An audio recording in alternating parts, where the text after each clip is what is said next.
Hey guys, welcome back to another episode of the Crazy Faith Podcast. It's your host, Jasmine Todd, and today we have an incredible guest on this episode, and her name is Sharika Nelvis. This is such a cutie, a goofy girl, and I love her to death. So before we get into any conversation, per usual, you guys know that I have to give a special shout out to our sponsor, Agogie. Agogie, they have pioneered the resistance apparel industry, creating pants that have personally taken my training to a whole new level. With 8 resistance bands built in, these pants will help increase your training intensity and are guaranteed to improve your overall performance. You're going to get faster and you're going to get stronger, all as simple as putting on the pants. So once again, huge thank you to Agogie for sponsoring this episode. And get ready to tune in, guys, and I hope you enjoy the episode. Hello, beautiful people. Welcome to the Crazy Faith Podcast. I am your host, Jasmine Todd, and I have my beautiful guest here today, Sharika Nelvis. Hey, girl. Hey. So I'm gonna read off some of your accolades off on my little cheat sheet over here. Oh, child. And if there's anything that is wrong or a little off, please feel free to correct, because sometimes internets be a little behind, be a little off. Google be lying to us. So Sharika Nelvis, she is a 100-meter hurdler. Phenomenal athlete. She's so beautiful, most bubbly personality you guys will see on the track. Always you guys see the smile right here? That is Sharika right there. She ran for Arkansas State. She's got multiple school records. She's currently ranked in the top 10 in the world. She was the 2014 Sun Belt Female Athlete of the Year, 2014 NCAA Indoor Champion in the 60-meter hurdles, won gold in the 2018 and 2019 World Championships, USA Champs, there we go. USA Champs. Had a record time of 7:70 in the 2018 World Championships, and she is currently a volunteer assistant at the Arkansas State. Girl. Okay, on to the coaching. Like, I want to talk about that because you just entered this side of coaching for Arkansas State. What made you gravitate to getting into coaching? Okay, so it's really weird because honestly, everybody asks me, "Oh, you're gonna be a coach? You're gonna be a coach?" I personally, right now, don't think I would be a great coach. So volunteer was for me to learn more on a coaching side than an athletic side, right? So Will got the job here at Arkansas State. I was like, oh, okay. And then it was his idea to say, hey, you can volunteer. I'm like, volunteer, okay. That's a great way. I could learn some stuff, and that's how that happened. He ended up getting a job here, and volunteer. I graduated from here. It was just like, hey, yeah, you should be a volunteer. So I was like, all right, that's cool. And my job is really easy. I'm just really there for support. Like, I'll help you. I'll tell you what you're doing wrong, but I'm really just here for like support. If they want advice, come to me. I got you. We at meets. Y'all need some snacks. I got you. That's my role. I mean, we need that though. I think a lot of schools don't always have that support that they can also go to, especially as a female coach that's there. What has been the biggest difference from the coaching side to the athlete side? What's been the biggest difference for you? I think just being patient with other athletes. Like, you have to be patient with yourself, but now you have to be patient for other athletes because sometimes they don't know what to do, and you have to really explain, like, okay, this is how you do it, this is what you need to be doing. And so just patience is the biggest thing for me, because I'm like, a lot of the times I find myself like, oh, when I was in high school, or when I was in college, did I need to be told this or something? And so I always tell Will, like, I don't think I'm really that good right now, because everything that I need to help, the kids with, I already naturally knew how to do. So it's hard for me to like explain what I want them to do, because I've always known how to do it. And so being patient with trying to help them and Yeah, explain it to them is like the hardest thing for me, to be honest. man. This is why the high school level, I just Listen, track meet. I went to my nephew. He decided he wanted to run track, and high school. I mean, middle school track meets are just so funny. Like they're just so cute, and you get to laugh. You're like, oh, and so I'm one of those. I'm one of those aunties where my expectation was high from my little nephew, right? so,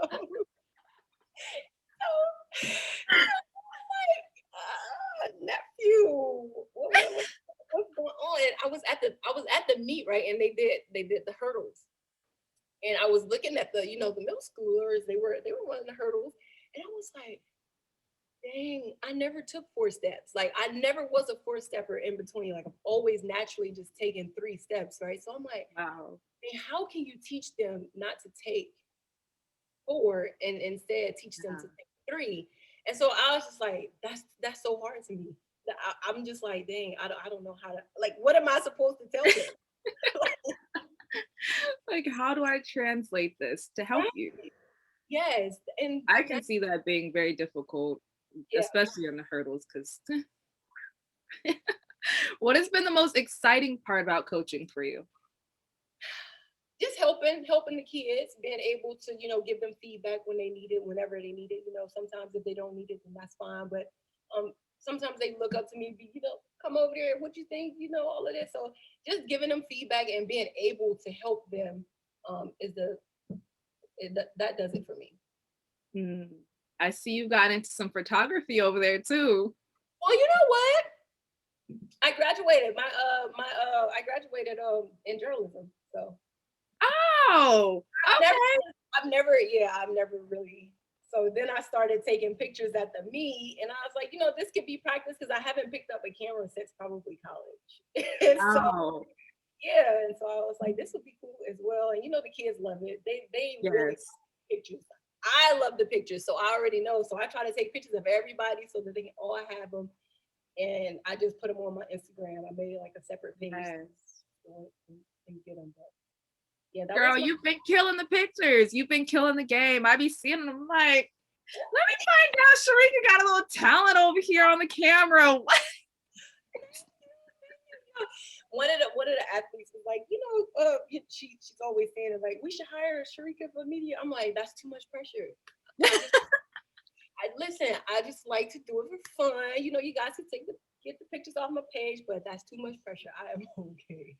Even girl, I really don't think it would be too much pressure for you. I'm gonna be honest. If you keep doing what you're doing, like that's all you really like. You're doing a phenomenal job for them in the media department.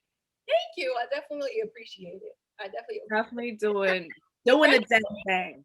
The pressure for me is them, flying to me like, where the pictures at? Where the pictures at? I'm so slow. I'm so slow. Like I've had pictures that I haven't even uploaded yet because I just didn't feel like going through them at the moment. And so like I already know that they're going to be messages. Hey, you got pictures of me. You got pictures of me. So that's Yeah. the pressure I'm talking about. So like I do, Okay. and they don't really expect anything out of it. But now I'm y'all media person, and where them pictures at? I need Yeah. Okay. Okay. I could see that. That right there would be a whole nother story because now you're on your own time. yes, People have to be on their time. Like, okay, Sharika, where it at? yes, I am. Yes. Let me know if it gets too dark. Before college. So how this all started. So you were born in Memphis, Tennessee, where you kind of grew up with a tough childhood. You lost both your parents before you were 8. Mhm. And what was that like growing up and your whole living situation? You've got such a unique story. It was tragic.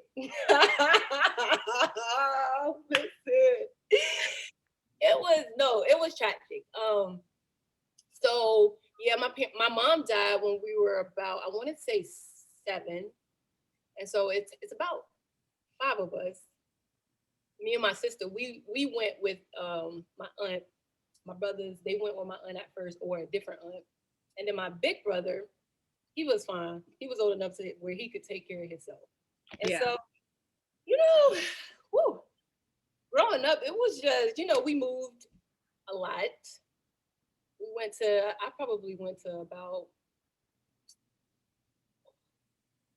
I know for sure, three different middle schools. So six, seven, eight, I was at a different middle school every year. And in high school, I was supposed to be at a different school. Well, I moved to Georgia for my freshman year in high school, ended up moving back to Memphis with my aunt, and I went to the school, Northside. And then that was my 10th grade. 11th grade, I was supposed to transfer to Kirby. I was not having it. I was like, listen, I'm tired of this. My aunt was like, who do you think you is? I'm not moving. So I started literally catching a bus to North Side, like my old school, because I was like, I'm already in the system. My aunt was just, she was being really mean for whatever reason. I don't know. And I kind of understand, like, I'm not her child, and Yeah. I was a lot to deal with being a little kid. I was bad. I know that. So I wasn't the, the worst kid to deal with, but I was a bad kid, and yeah, I went. But like it was probably I was supposed to go to different school probably every year, and I got tired of it. Like my 11th grade year in high school, I had got used to the campus. Everybody loved me there. I was on the track team. Teachers loved me. They would give me a ride, and my aunt, she was like, "No, you're not going back. You're going to go to this school." And it's like, what? Like, no, I don't want to go to this school. And so she ended up putting me out or whatever. Or what I think, but I don't know if she really did. Like, because I came home one day and my stuff was outside in the backyard. And I was like, cool with me.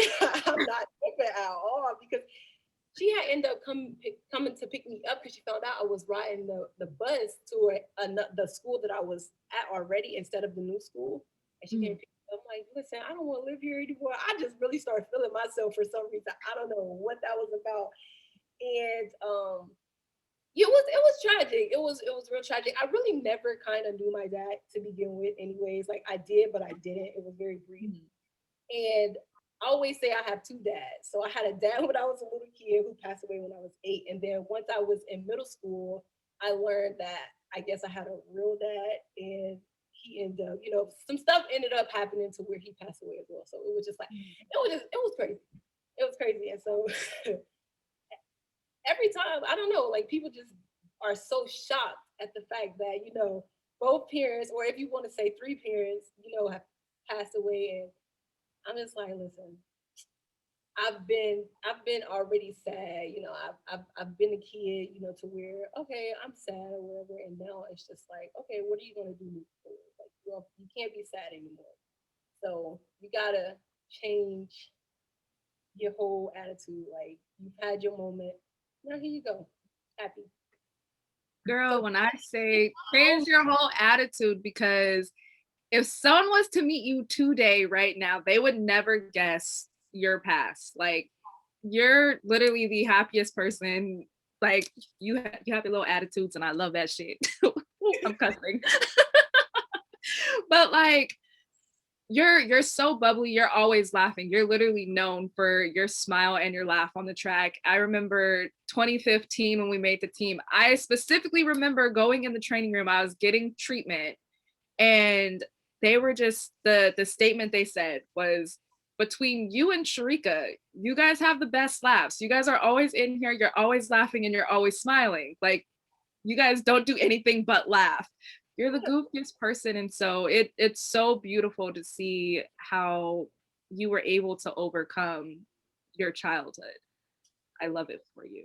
thank you. No, I love it too. And sometimes I be like, dang, I really been through a lot. I mean, I know people they go through a lot. Everybody has, their issues, but I sometimes I just be like, dang, I really been through a lot, and I'm still here because I'll have situations to where I'll look at, my brothers who Mm. they didn't take the path that I, took. We all had the same opportunity. We've all been through the tragic, story of losing a mom. And with my brothers, they only lost a mom. They didn't lose their dad. So I always be like, why'd y'all go this route? Like, why Yeah.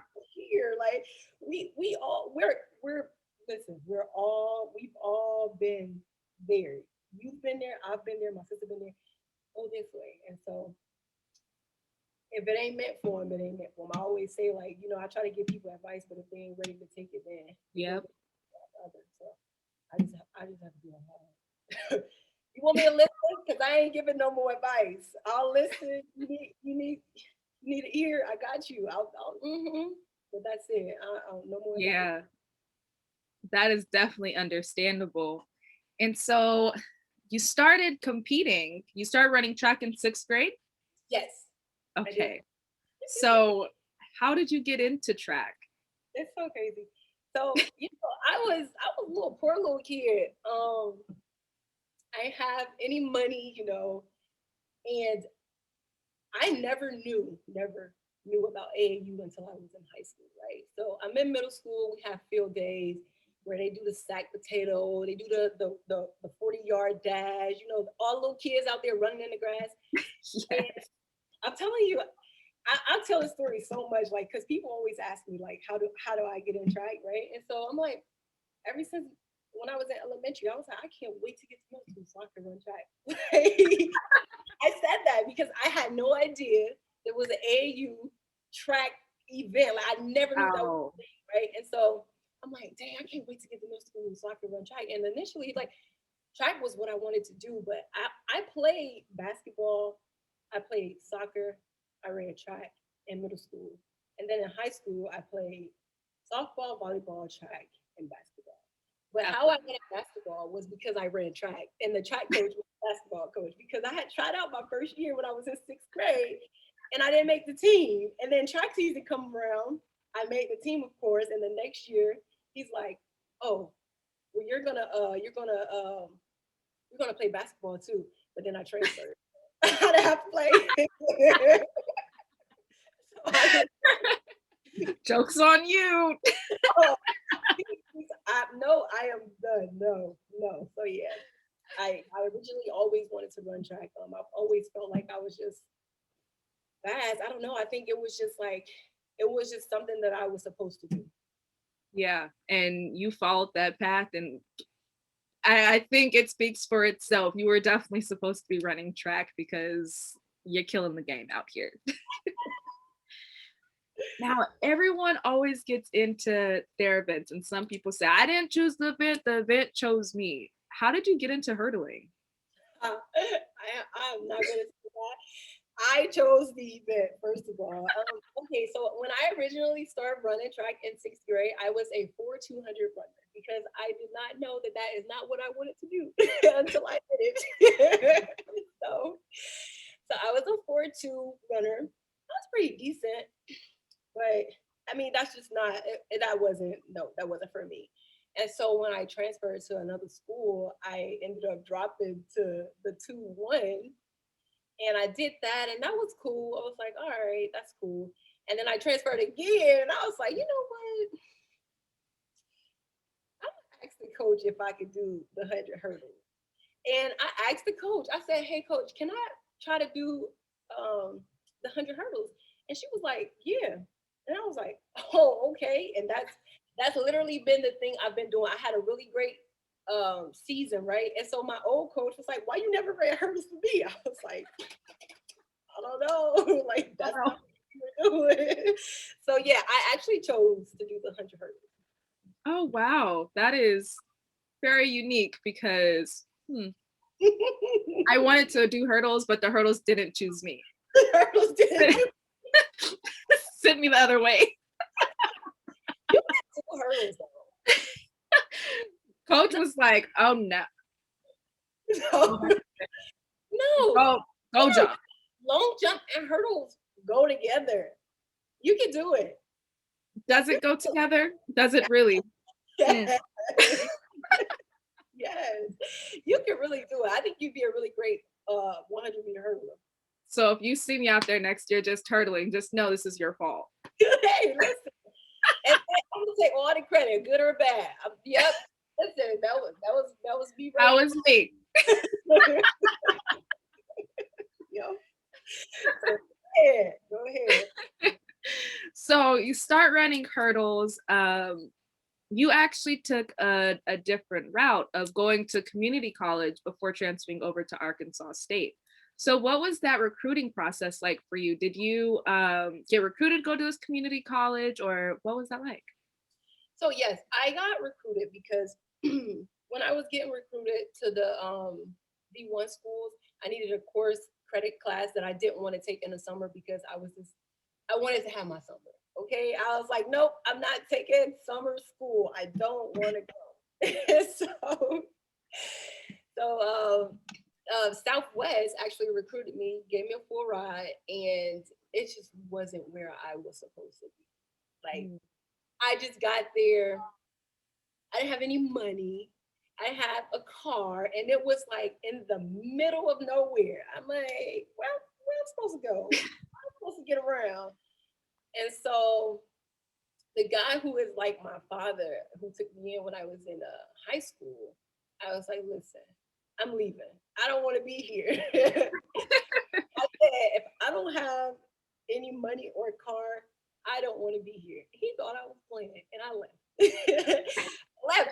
But what pushed me to leave too was me and my boyfriend at the time, my high school boyfriend. Ugh, we ended up going there together, and he ended up leaving because he got in trouble for smoking weed or whatever. And so that just like pushed it. That just rushed me back home. I was Yeah. always going to go back, and after I left, I was still in contact with a coach, Jason Brooks, who I'm still currently in contact with to this day. Um, and I was just asking him, like, how do I get in Arkansas State? Like, how do I, you know, be able to get on this track team? What do I need to do? And he laid out what I needed to do. And 2010, I was here. I had to sit out a year. But at 2011 season, we were on the road.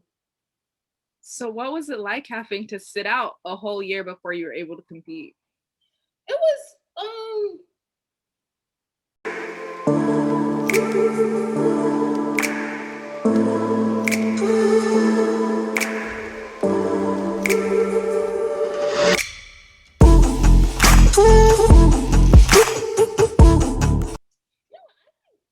it was easier because I trained by myself until I was able to train with the team, and I was just chilling. To be honest, like chilling, training by myself, and just getting my mind mentally prepared to be on the team and figure out what I'm gonna do because I was like, okay, college might be a little different. Like in high school, I was a man. I was like, college might be a little different. What do I need to do? How do I need to prepare? And so I just trained, chilling, schoolwork, and that was my life until that next year, and I was able to compete and train with the team. And then you hit 2014. fast forward, fast forwarded, and then I hit 2014. Fast forward on. Yeah. That's so crazy because I was never like the, oh, let me go look up this information or let me go see this information, and then you know sometimes people can get pressured. They can get pressured if they pay attention to what people saying. And I was never that person, right? Because I feel like I'm the pressure, so you ain't gonna pressure me. And so I was like, oh, they was like, she's undefeated. She's this. They telling me what I am that I don't even know. I'm like, really? Let me go and look this. Oh, okay. Okay, that's cool. And so 2014 came, and it was a great A great year, girl. year. You're one of America's top collegiate hurdlers. You have left your mark in history. Listen, And then you start to transition to go pro. What made you decide, yes, I want to continue on this career and I want to go pro? and that's crazy because just like how I didn't know about AAU, I didn't know it was professional track. I didn't know until I think either my sophomore year or my junior year in college. And I was like, huh. But it wasn't until my senior year that I was like, oh, okay, I could probably do this. Like I could probably, do this as my career and have fun. But track and field is something that I love to do. Like I've always loved to do it. So I think that's why it's always just been so fun, so much energy that I bring to the track meet, and so Yes. I just think it's always been something I love to do. And so when I found out that I could keep running after college, I was like, okay, okay, let's go. So I was super excited. What was the process like for you? Because everyone's got a very different process transitioning from collegiate to pro, finding agents and deciding what shoe company to go like. What was the process like for you? So the process for me, originally I signed with another agency. And you know what? It does not take me The chuckle for me. it does not take me long to figure out I'm not supposed to be somewhere. And so I ended up signing straight out of college with this one agency, and I just that wasn't a fit for me. I ended up leaving college and moving with a coach that is a cool coach, and I like him now. And we're cool, but it just wasn't the fit for me. And so like those two were together, and I immediately, like, once I got into the surrounding and like being over in the place, I just knew that that's not where I needed to be. And so um after that process, because that process was a process, it was a little shaky at first, trying to get another agent. And so after that, my process was cool. Like it was smooth sailing. Like it was good. I had no issues. And I was like, okay, now this is where I need to be at. This what happened? Like what thing? It's always like you gotta go somewhere to know that's not where you're supposed to be. Yes. So Yes. I not ever went, I'd have been like, dang, what it is. But since I was over there, I was like, nah, that's not it. Yeah. With JUCO, like I went to JUCO and I like withdrew myself within a week. The next year their track program was gone. So it's just like, okay, Wow. I'm gonna keep trusting my gut because it ain't Yes. home yet.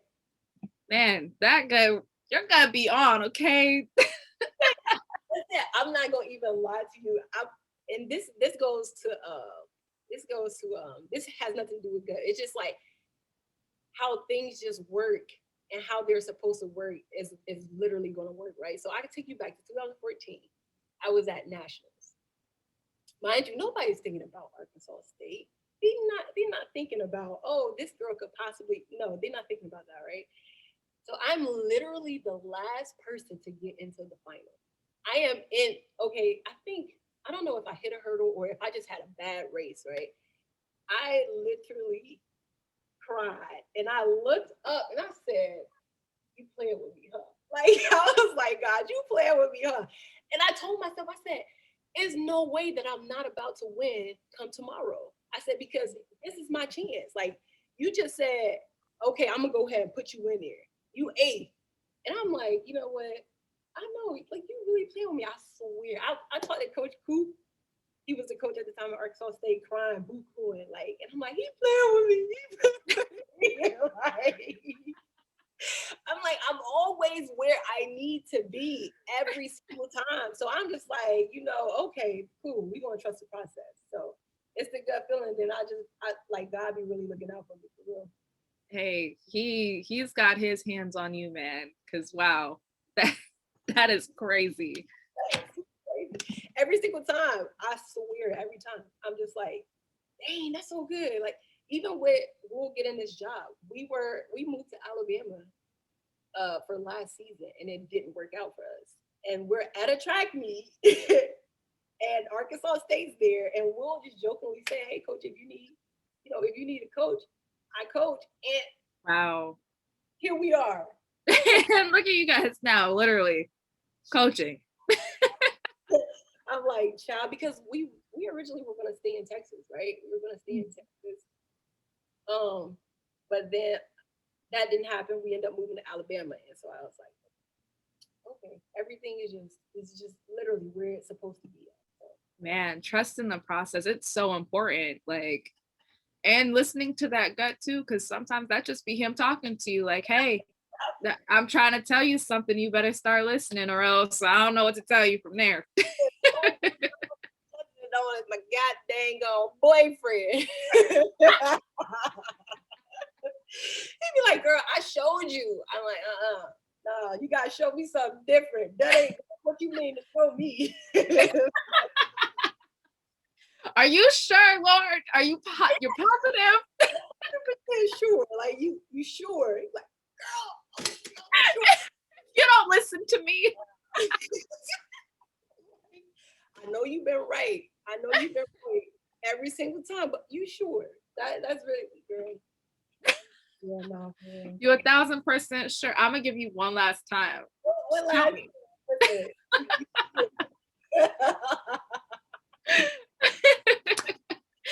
So we're gonna fast forward a little bit to 2018. You ran 770 in the 60-meter hurdles, which is the American record. How did you feel going into that race? Did you know going in like, hey, I can break this American record, or was it just like it just happened? Girl, let me tell you, I didn't even know what American record was. I always say, I wanted to win. You know, we were competing for top two. I think they take top two indoor. Yep. And so I just wanted to win. Whatever time came with it, great. But I was no for sure not looking for uh the American record at all. And when I did, I was like, what? Okay, okay. I will say I did set a time standard, but I wasn't like stamped on it like, okay, you need to do it because we set those standards and sometimes we can get too caught up in the standards. So Yeah.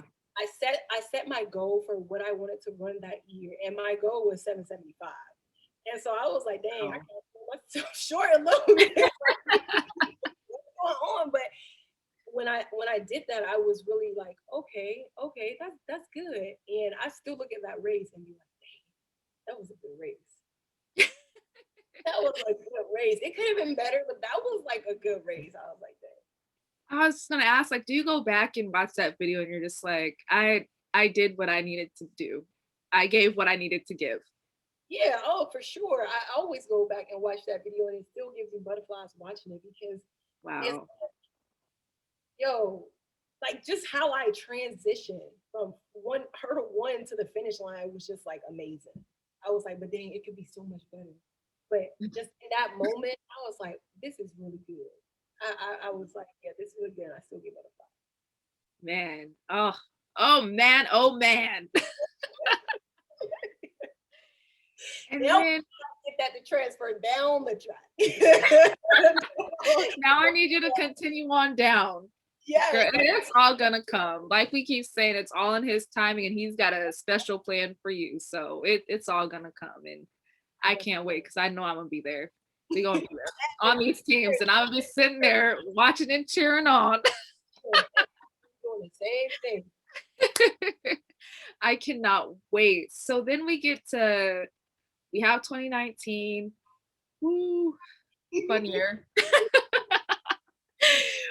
And everyone's so excited after 2019 leading into 2020, where we're supposed to have an Olympic year and everyone's just ready to go. I know everyone was, from watching people's videos and posts, everyone was looking right. And then our pandemic hits. Mm-hmm. So how did 2020 affect you? I wouldn't even necessarily say it affected me because sometimes I think we don't look at the bigger picture. Like we probably all needed off. Like everybody probably just needed to train and just be cool. Like train, our bodies. Because if you think about it, our bodies go from year to year. Like we get 6 weeks every year, maybe 2 months to just not do anything, and we're constantly training, constantly pounding, our bodies and into the ground. So it didn't affect me. I mean, it affected races, but like me personally, I was like, okay, that's fine because we still trained. We were at a high school in Alabama. We were still able to train. We weren't able to get into the weight room, and we were living in an apartment, so we didn't have it like a gym or anything Yeah. in the apartment. So I would say, as far as weights, we didn't do any of that. Very limited because we were on the third floor too. You know, we don't want the weights dropping into or anything like that. You know, cause damage.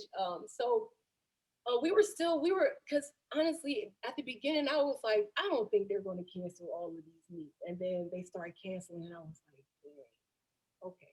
But what we did was we still tried to go into that year and like it was a regular year. Like we would have a meet, just like we would be racing. I think I had did one video or something to where it was like a race. We only did that one time, and then after a while, though, it did take a toll, and it was just like mentally, I was like, okay, I'm over it because no one knew what we were doing, and Yeah. so we ended up, shutting down or like tapering off, and then we got a call, and I was like, hey, let's go to this meet, and it's like, oh, wait a minute now, I didn't know anything, but then Will was like, I mean, you could just go there just to, go. And so we end up going and running tragic, but it was just like, I guess being out there. Of course, I don't ever want to lose for one. And not only did I lose, not only was it a loss, but I ran like the worst time in dang history of me running. And so I was like, you know what?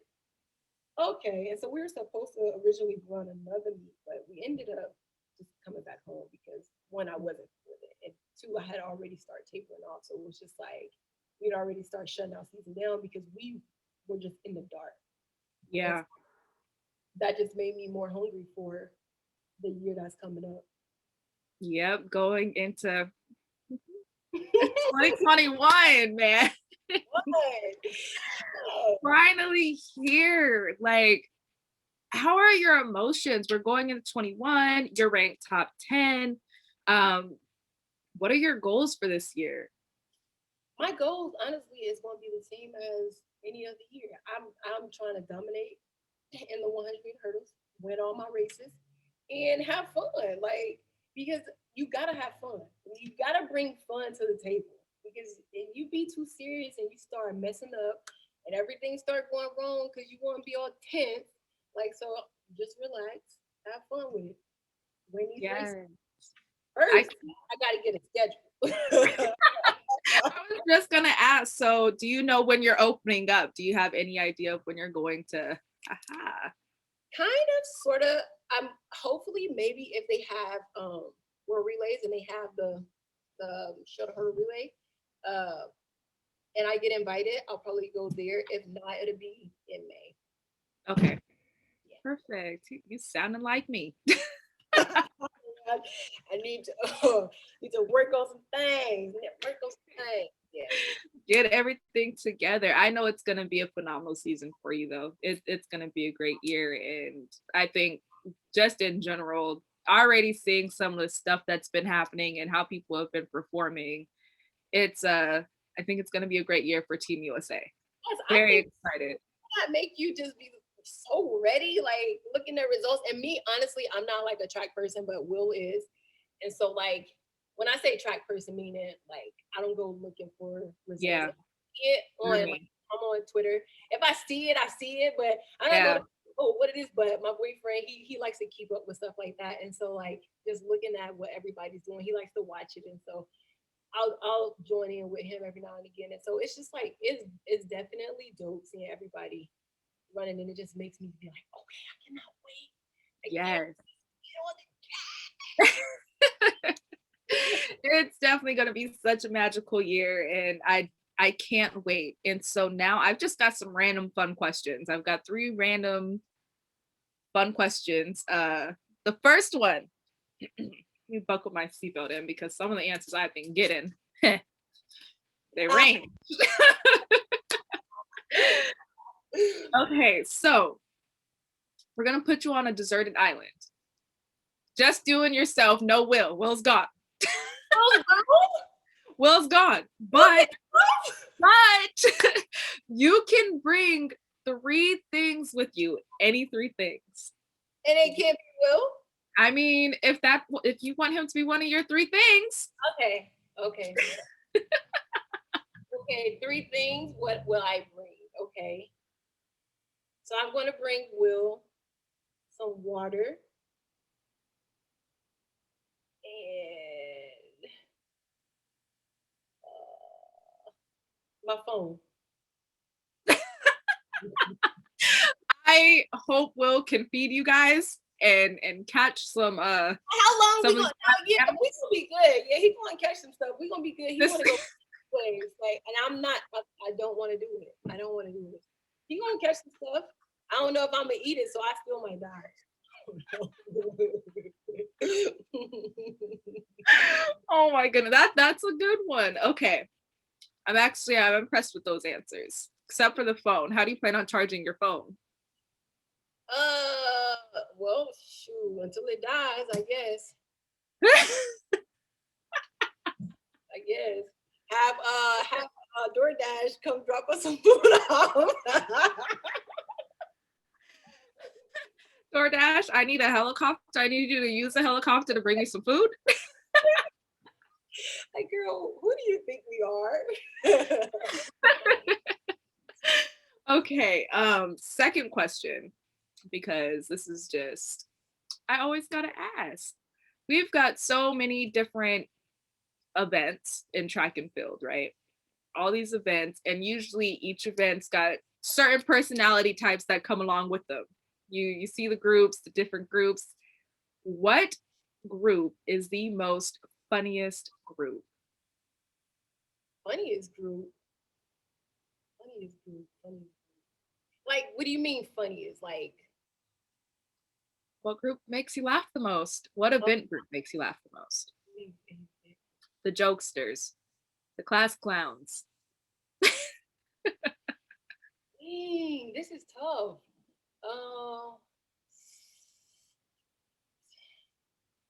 I would say, dang, but the people that I'm thinking about, everybody's not okay. Maybe I could do 3 out of. Okay, I would say. It's a tough one. I don't know. I know certain people make me laugh, but like not the whole entire like group. Oh, I don't know. Okay, I'm gonna go with the. Oh. Ooh, I'm gonna go with the 110 men hurdle. Ah, okay.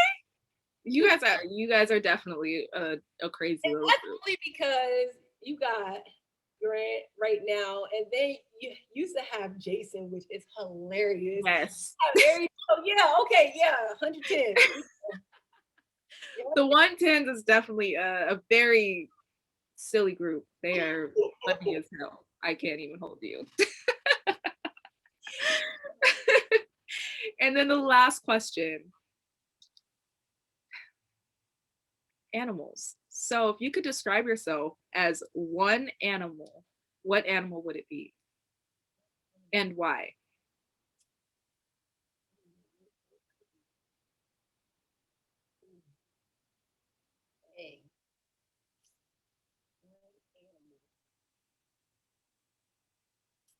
All right. This isn't okay. I would say, okay, I'm the king of the jungle. Okay. That is the energy that period. That's how Mary had a little lamb, okay? Yo, I can't get with it. Listen, I'm like, I've been trying to be like, period. I'll be like, girl, stop. Cause I don't sound right saying it. Everybody sounds right saying it, but me. So nah. Yo, you're silly, man. Oh my God. Hey guys, I hope you enjoyed this episode of the Crazy Faith Podcast. Once again, I want to give a shout out to our sponsor, Agogie. With 8 resistance bands built in, Agogie's resistance pants have pioneered the resistance apparel industry, helping increase your training intensity and improving your overall performance. Get faster, get stronger, and it's as simple as putting on the pants. So once again, I really hope you guys enjoyed this episode, and I can't wait for you guys to hear the next one. So make sure you like, comment, and subscribe, and remember, maintain that crazy faith.